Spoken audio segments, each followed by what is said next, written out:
Samantala mga kababayan, Pangulong Marcos Jr.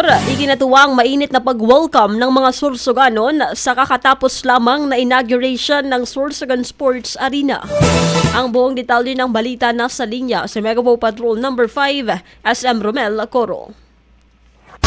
Bicol Network News Report! Naging makabuluhan ang kakatapos pa lamang na inauguration ng Sorsogon Sport Arena kung saan humigit kumulang 12,000 ng mga Sorsoganon at mula sa iba't ibang kawani ng gobyerno at mga lokal na LGU ang dumalo kaninang umaga.